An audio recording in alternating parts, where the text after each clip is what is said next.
The call came on a rainy Tuesday morning. My father was dead. Heart attack. Sudden, but not surprising given his lifestyle.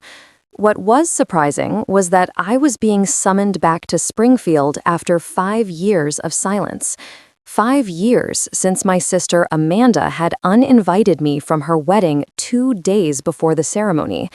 "It would just be better for everyone if you weren't there," she'd said, her voice cold as January in Massachusetts. So I left, changed my number, disappeared from their lives completely. Now, Dad was gone, and I was being called back for the reading of his will. I didn't care about the money. I'd built my own life, my own success. But something pulled me back, some need for closure perhaps.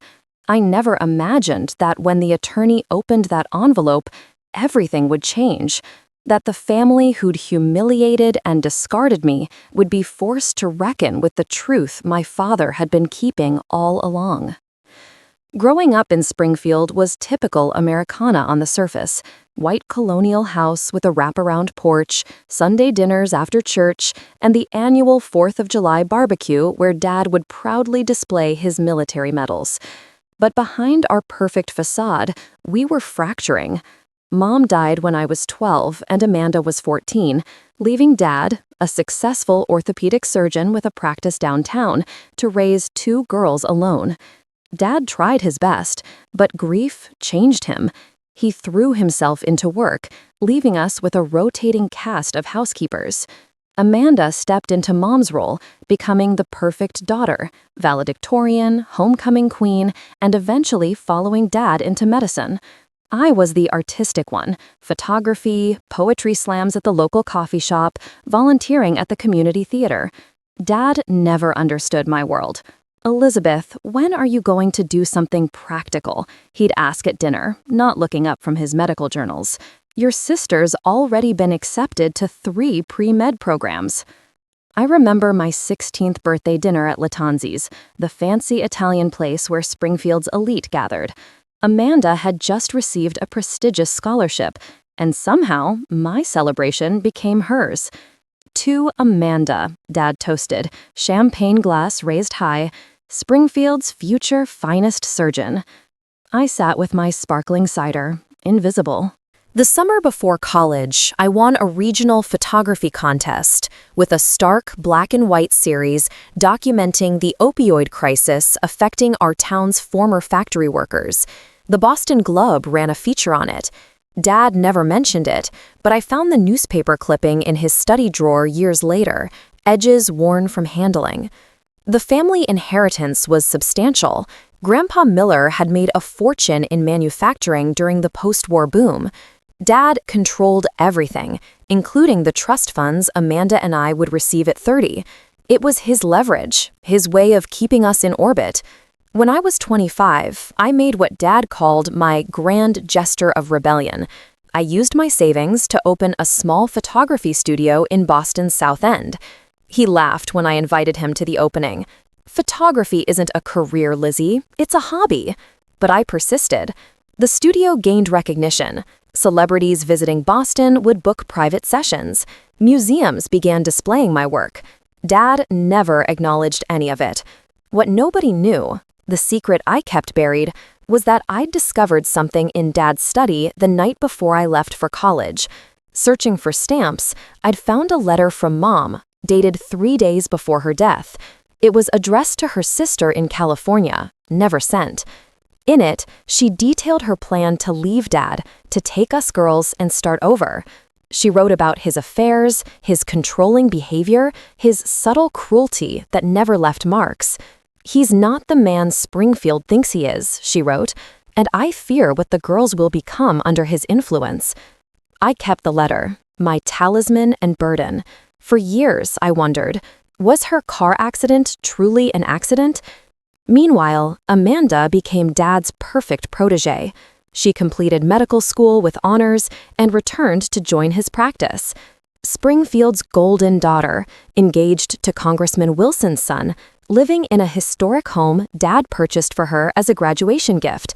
The gap between us widened with every achievement of hers, every choice of mine he dismissed. That was our family. Dad, the respected patriarch, Amanda, the favored daughter, and me, the disappointment who refused to follow the script. Until that wedding that never happened for me, and the funeral that would change everything. Amanda's wedding was supposed to be the Springfield social event of the year. The Blake-Wilson Union would combine two of Massachusetts' most prominent families. The ceremony was planned for the historic First Congregational Church, with a reception at the Long Meadow Country Club, 300 guests, a 12-piece orchestra, and coverage in Boston Magazine's wedding edition. As the maid of honor, I dutifully attended every planning meeting, fitting, and tasting for 10 months. I'd even postponed a gallery opening in New York to accommodate Amanda's bachelorette weekend in Nantucket. My relationship with my sister was strained but functional. We were cordial, occasionally even warm, bound by shared history, if not mutual understanding. 3 days before the wedding, I arrived at my childhood home, now renovated beyond recognition with Dad's new wife Christine's modern aesthetic. Christine was wife number 3, 15 years his junior, with a practiced laugh and a habit of touching my father's arm when she spoke. They'd been married 4 years, and she treated Amanda and me with polite detachment. "Elizabeth, you look—" Dad paused, examining my simple black dress. "Well, you're here. That's what matters." The rehearsal dinner was at the Federal, Springfield's oldest restaurant. I sat at the far end of the table, nursing a glass of Cabernet while the Wilson family regaled everyone with stories of their Mayflower ancestry and political connections. "Your sister tells me you take pictures," Mrs. Wilson said during dessert, her diamond tennis bracelet catching the light as she reached for her water. "What a lovely hobby." "Actually, my work was featured in last month's National Geographic," I replied evenly. "How interesting," she murmured, already turning to ask Dad about his recent medical mission to Guatemala. Later that night, I overheard Dad and Amanda talking in his study. I'd gone downstairs for tea, still jet-lagged from my flight from Boston. "Are you sure about having her so involved?" Dad's voice, concerned. "She's my sister," Amanda replied, though without conviction. "She's unpredictable, Amanda. Remember that speech she gave at the hospital fundraiser? All that talk about accessibility and insurance reform? Senator Wilson was furious." "That was 3 years ago, Dad." "People don't change, not really." I stood frozen in the hallway, teacup trembling in my hand. "What if she says something at the reception?" Dad continued. "You know how she gets after a few glasses of wine. All that talk about artistic integrity and social justice." The next morning, tension simmered beneath every interaction. During breakfast, Christine casually mentioned the upcoming family photo session. "We'll need to do something about your hair, Elizabeth," she said, stirring her coffee. "The photographer suggested we all wear pastels." "My hair is fine," I replied, touching my pixie cut, "and I brought a blue dress for the photos." "Navy isn't really pastel, dear," Christine sighed. "Amanda, don't you have something she could borrow?" Amanda glanced up from her phone. Nothing would fit her. The implied criticism hung in the air. I'd always been curvier than my willowy sister. That afternoon, the final dress fitting became the flashpoint. Amanda's designer had made last-minute alterations to her gown, a custom Vera Wang creation that cost more than my annual studio rent. I stood in the bridal salon in my maid of honor dress, a champagne-colored silk that washed out my complexion. "Something's not right," the bridal consultant frowned, circling me. "The lines are disrupted." "It's fine," I said, uncomfortable with the scrutiny. Amanda studied me, then turned to the consultant. "Could we try a different style for Elizabeth? Something more flattering?" 2 days before the wedding? I asked incredulously. "Well, if you'd kept up with the meal plan I suggested," Amanda began. "I didn't realize I needed to starve myself to be in your wedding." Amanda's eyes narrowed. "That's exactly what I'm talking about. The attitude, the dramatics. Everything always has to be about you." "Me? Are you serious right now?" The consultant discreetly stepped away as Amanda moved closer, lowering her voice. "Dad's right. You've always been like this, making everything difficult, challenging every tradition, questioning every value our family stands for. Our family stands for appearances, Amanda, nothing more. Just once," she hissed, "couldn't you just fit in? Just play your part without making it some statement." I stepped off the platform, unzipping the dress. My existence isn't a statement. That night, as I packed for an early morning photography commitment in Boston, a charity event I'd agreed to shoot before returning for the wedding, Amanda knocked on my bedroom door. "I think it's better if you don't come to the wedding," she said without preamble, standing rigidly in the doorway. "Jason's family is very traditional, very image-conscious, and with you there—" "With me there, what?" I challenged, though I already knew.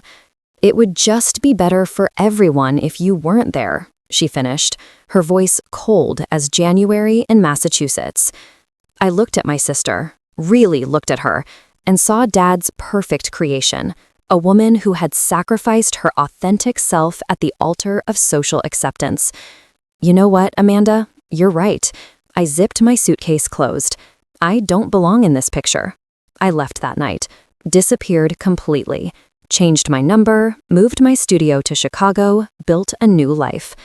I heard through old high school friends that Amanda and Jason had divorced within 2 years, that Dad had a minor stroke but recovered, that Christine had redecorated the house again. For 5 years, I existed outside their orbit, until the call about Dad's funeral brought me crashing back to Springfield. Dad's funeral was held at the same church where Amanda was supposed to have been married. The irony wasn't lost on me as I slipped into a back pew, wearing a simple black dress and sunglasses despite the overcast September day. I hadn't told anyone I was coming, and for the first 15 minutes, no one noticed me. Just another mourner paying respects to Dr. William Miller, Springfield's beloved surgeon and philanthropist. The church was packed. Colleagues from the hospital, country club friends, politicians, and patients whose lives he'd saved. The mayor gave a speech about Dad's contributions to the community. The chief of surgery spoke about his medical brilliance. Amanda, elegant in her grief, talked about his devotion as a father. "My father was my North Star," she said, voice breaking perfectly on cue.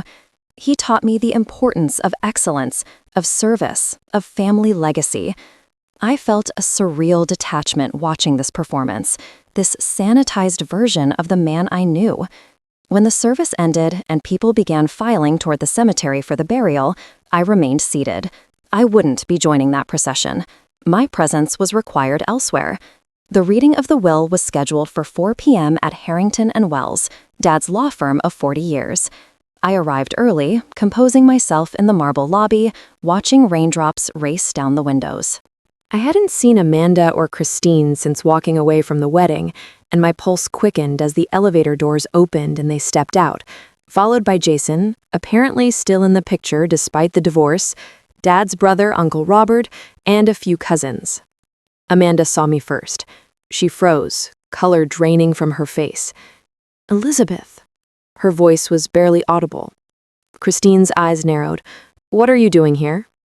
"Same as you," I replied evenly. "I received a call from Mr. Harrington." "After 5 years of silence?"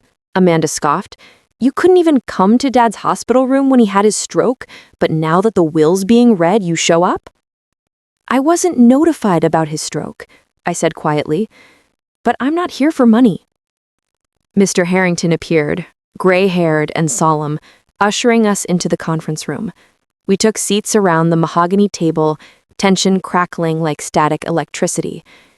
"Before I begin," Mr. Harrington said, adjusting his glasses, "I should note that Dr. Miller made significant changes to his will approximately 3 years ago after his stroke. He was of sound mind and the documents were properly witnessed." Christine leaned forward. "Changes? What changes?" Mr. Harrington began reading. Standard bequests came first, charitable donations, personal items to friends and colleagues, the vacation home in Cape Cod to Uncle Robert. Then he reached the primary assets. To my wife, Christine Miller, I leave the sum of $1 million and the contents of her home, excluding any items specifically bequeathed elsewhere. Christine's triumphant smile faltered. Just $1 million? But the house? The Springfield residence, Mr. Harrington continued, along with 60% of my remaining assets and full ownership of Miller Orthopedics, I leave to my daughter, Elizabeth Miller. The room erupted. Amanda half rose from her chair, face contorted. That's impossible. There must be a mistake. To my daughter, Amanda, Mr. Harrington read over the chaos, I leave 40% of my remaining assets and my collection of medical texts and equipment. This is outrageous, Amanda hissed, turning to me. You disappeared for 5 years and now you get the house, the practice? What did you do, show up when he was vulnerable after his stroke? Manipulate him? I told you, I didn't even know about his stroke, I said, equally shocked by the bequest. Mr. Harrington cleared his throat. There's more. Dr. Miller left a letter to be read at this time. He opened an envelope and began reading my father's words. If you're hearing this, I've passed on, likely without making amends that should have been made. After my stroke, I gained a clarity that had eluded me in health. Elizabeth was right to leave. The family we presented to the world was a facade, maintained at the cost of authenticity and joy. I failed both my daughters, but Elizabeth especially. Amanda made a sound of protest, but Mr. Harrington continued. I found the letter, the statement went on, the one Margaret wrote to her sister before her death. I've known for years that Elizabeth had it, that she knew the truth about my controlling nature, the affairs, the emotional manipulation. What she doesn't know is that I've regretted my actions every day since Margaret's death. The accident that took her was truly an accident, but one precipitated by an argument about her plans to leave me, plans I discovered and confronted her about that night. The room fell absolutely silent. Christine stared at me, then at Amanda, whose face had gone ashen. Elizabeth had the courage to break away from the toxic patterns I established, the letter continued. Amanda, I hope this serves as permission for you to do the same. The practice is Elizabeth's to sell or keep as she sees fit. The house should go to the daughter who was effectively homeless in our family dynamic for all those years. I sat stunned, tears streaming down my face, not tears of victory, but of a complicated grief for the father who had finally seen me, but too late for reconciliation. Amanda stood abruptly. This is ridiculous. I'm contesting the will. You all witnessed how she wasn't even part of this family for 5 years, while I was here, taking care of everything, running his practice when he couldn't. She stormed out, followed quickly by Christine. The others sat in uncomfortable silence. Mr. Harrington handed me a small key. There's a safe deposit box as well. Your father said you'd know what to do with the contents. As the room emptied, I remained seated, the key cold in my palm, wondering what final message my father had left me, and what I would do with this unexpected inheritance that felt both like vindication and an unbearable weight. The days following the will reading unfolded in a blur of legal meetings and painful encounters. Amanda filed to contest the will within 24 hours, citing undue influence, though she had no evidence I'd even spoken to Dad in the 5 years before his death. Christine vacated the house with remarkable speed, taking furniture, artwork, and anything not specifically inventoried in the will. I took a leave of absence from my Chicago studio and moved into a hotel near Springfield. The safe deposit box contained what I expected: Mom's original letter, Dad's handwritten confession about their final argument, and, surprisingly, a journal he'd kept after his stroke. The entries revealed a man reckoning with his failures, a slow awakening to the damage his controlling nature had caused. Elizabeth saw through the facade, one entry read. The artistic eye I dismissed saw truth more clearly than all my medical training. There was also a thumb drive with financial records showing that Dad had been quietly following my career, buying my photographs through a proxy, donating to causes I supported. In his private way, he'd been reaching out, observing from a distance he didn't know how to cross. 3 weeks after the funeral, as autumn painted Massachusetts in crimson and gold, I received an unexpected visitor at my hotel. Jason, Amanda's ex-husband, asked to meet in the lobby cafe. "I thought you should know what really happened with the wedding," he said, stirring his coffee nervously. "Amanda didn't uninvite you on her own. Your father insisted." What? The revelation hit like a physical blow. He told Amanda that if you were in the wedding, he would withdraw all financial support for the ceremony, for her position at the practice, for everything. He said you were too unpredictable, that you might say something to embarrass the family. And Amanda just went along with it? Jason looked down. She was terrified of losing his approval. After you left, she fell apart. The wedding was a disaster. She was crying during the vows, drinking too much at the reception. Our marriage never recovered. Why are you telling me this now? Because I was there when your father had his stroke. Amanda wasn't. She was at a medical conference. It was just him and me at the house when it happened. Jason leaned forward. While waiting for the ambulance, he kept saying your name, asking for forgiveness. Afterward, he made me promise to find you if anything happened to him. I tried, but you were completely off the grid. This new information forced me to reconsider everything. Dad hadn't just had a change of heart. He'd been trying to make amends for years. The property transfers, the will changes, they weren't impulsive decisions, but deliberate attempts at redemption. The next day, I visited Miller Orthopedics for the first time. The staff eyed me warily. Most were loyal to Amanda, who'd been running the practice since Dad's health declined. In his office, now cleared of personal items, I found a framed photograph hidden behind his medical degrees. Me, at my first gallery opening, smiling into the camera. He'd been there, anonymously watching from the back, too proud or ashamed to approach me. That evening, I made a decision. I called Amanda and asked to meet at our childhood home, now legally mine, but feeling like a museum of complicated memories. She arrived defensive, arms crossed. If this is about dropping my contest of the will, I won't. It's not about the will. I led her to Dad's study, now half empty from Christine's hasty removal of belongings. It's about this. I showed her Mom's letter, Dad's confession, the journal entries. She read in silence, occasionally wiping tears. He manipulated us our entire lives, she finally said, voice hollow, pitted us against each other. Yes, but in the end, he recognized it. That doesn't erase what he did. No, I agreed, it doesn't. We sat in the study, two sisters shaped by the same flawed man in drastically different ways. For the first time since childhood, we talked honestly about Mom, about our divergent paths, about the wedding that drove us apart. I should have stood up to him, Amanda admitted, when he demanded I uninvite you. And I should have tried harder to understand the pressure you were under, I conceded. Running away was easier than fighting.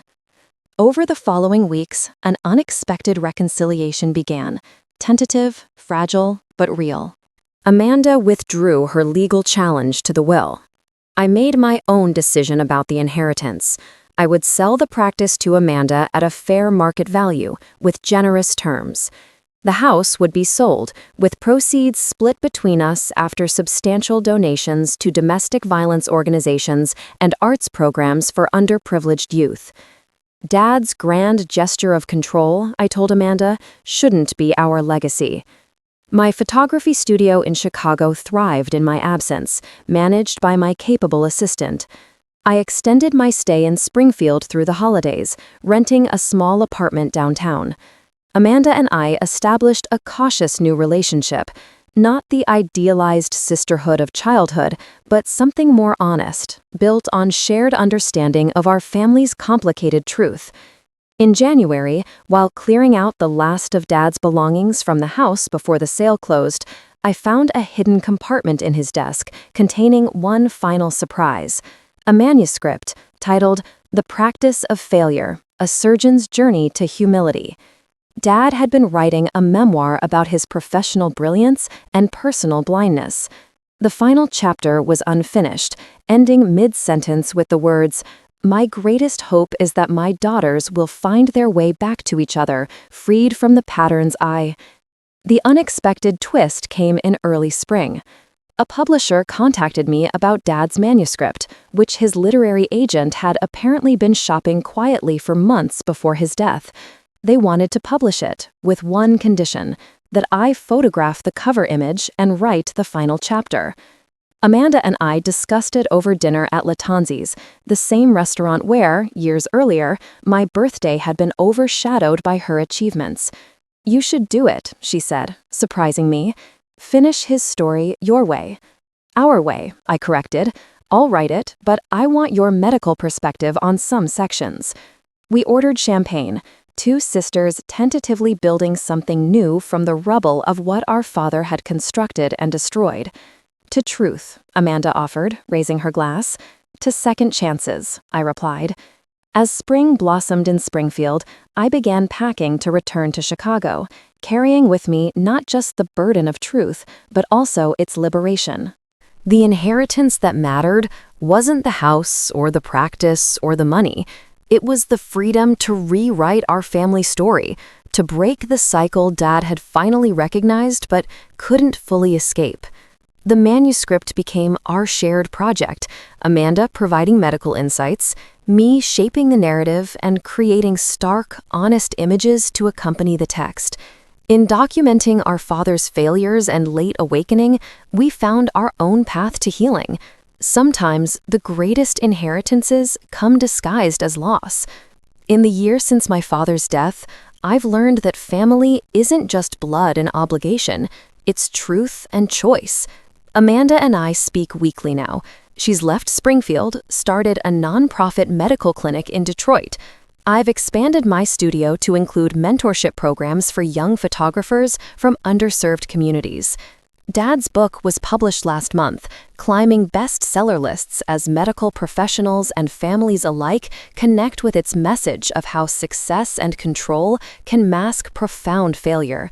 The royalties fund scholarships for arts and medical students who demonstrate emotional intelligence alongside academic achievement. The house where we grew up sold to a young family with 3 daughters. Sometimes I drive by when I'm visiting Springfield and see them playing in the yard, their laughter healing the ghosts of our silence.